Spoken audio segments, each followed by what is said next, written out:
December 14, 2025. It's year 4, day 294, since the full-scale invasion began. A warm welcome, I greet you, to the Daily Situation Report. Today's report shows increased Ukrainian drone attacks on Russian energy, radar, and logistics infrastructure. New developments regarding the control of the airspace over Crimea and heavy fighting near Sivers, as well as much more. First, let's review the current fundraising campaign status. Almost 30% has been reached in the last 7 days. Keep it up. Every euro counts. We're donating again for armored transporters, and the money goes directly, 100%, to the accounting obligated organization, Ukraine Hilfe Berlin, which has, of course, also been recognized as a nonprofit. That's why you can deduct your donations from your taxes. As always, the highest individual donation will get a signed War and Tactics flag from me as a little extra goodie, so take this opportunity to do something good again this year.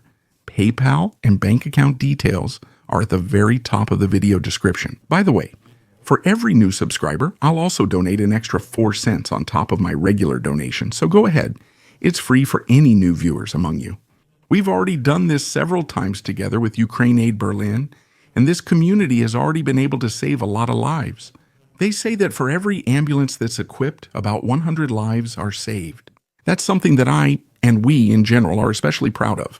So let's get started as usual with the latest drone strikes. In Afipsky, residents once again reported a drone approach, which was recorded by the local population. As a result, the refinery there was once again the target of a drone attack. There is no information yet about any damage or production outages.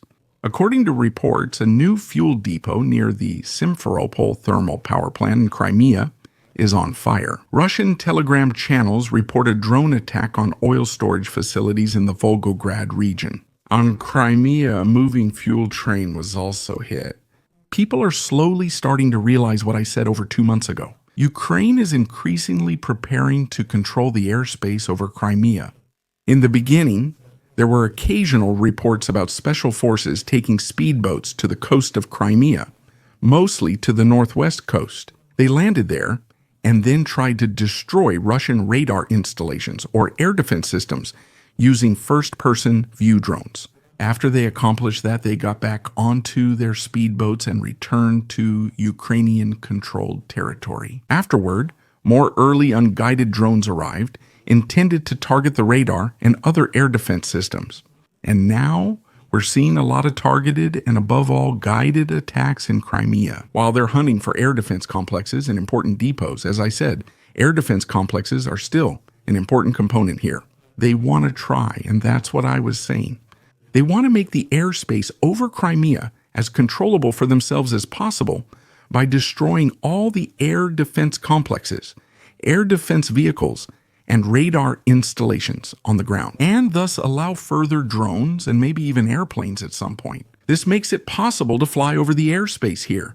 And of course, it all continues because the drone unit primary, the military intelligence service of the main Directorate of Intelligence, was able to destroy 2 high-quality radar systems in Crimea. One is the Kastat-2 E2, the other is the 96L-6 radar from the S-400 air defense system. This attack also took place within the last 24 hours. A new warhead design has been identified on a Russian Shahed drone. The system is said to have a dual warhead with a total weight of around 100 kilokg. It allegedly consists of 2 explosive charges, each weighing about 50 kilograms.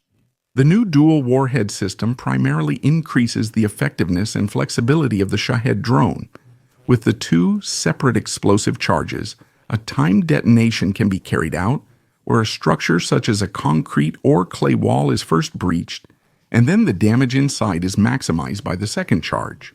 You basically create an entry into the target, and with the second charge, you simply blast inside. The alternative would, of course, be an increased damage effect over a larger area. Because in practice, this actually improves effectiveness against fortified targets and dense buildings, and increases destructive power per deployed drone without having to increase the number of deployed systems.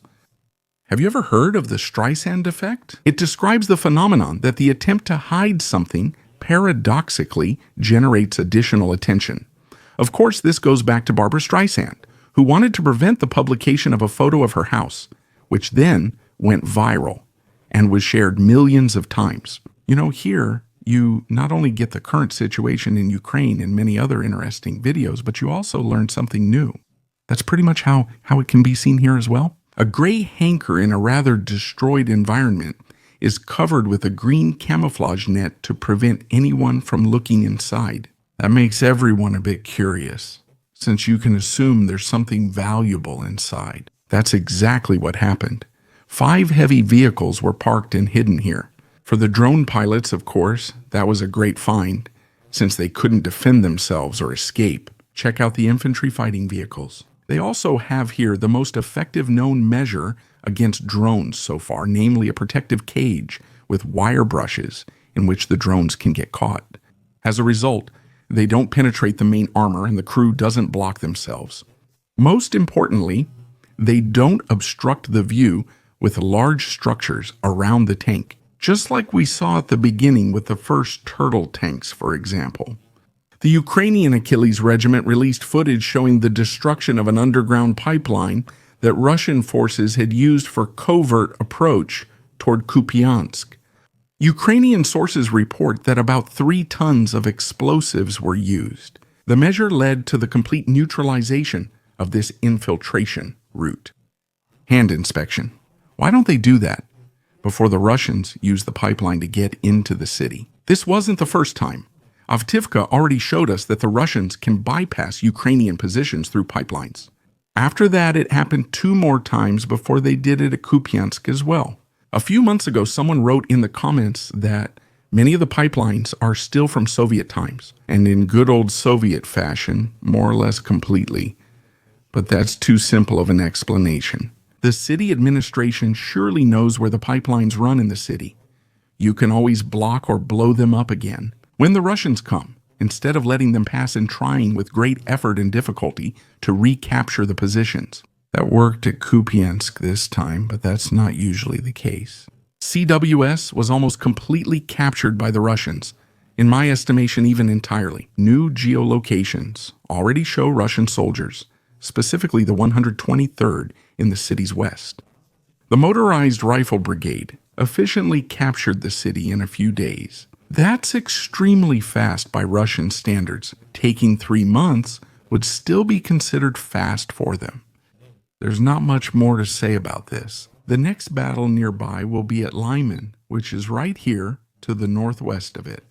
As I said, Russian soldiers are stationed at this elevation and in the north. This is still an old marking, so basically everything here is light red again, not dark red, but you know what I'm getting at. The pressure here is still high, and the gray zones also stretch far toward Liman. Do you remember that a few days ago I reported that an Antonov 22 with 6 or 7 people on board crashed in Russia? Here's the first video, just before impact.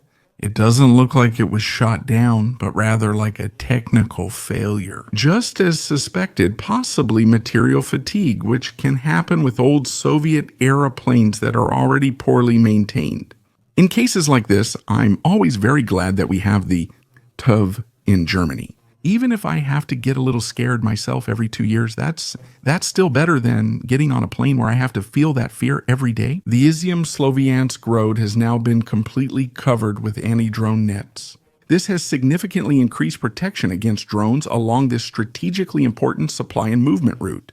We need to observe how the nets hold up over the winter, since some sections have often collapsed under heavy snow. Maybe the Ukrainians have already helped here. Special thanks to Algin crew channel members, especially Lieutenant Colonel Renicky, Robert, and Scylla. As always, thank you for listening. Subscribe, like, comment, and see you in the next report.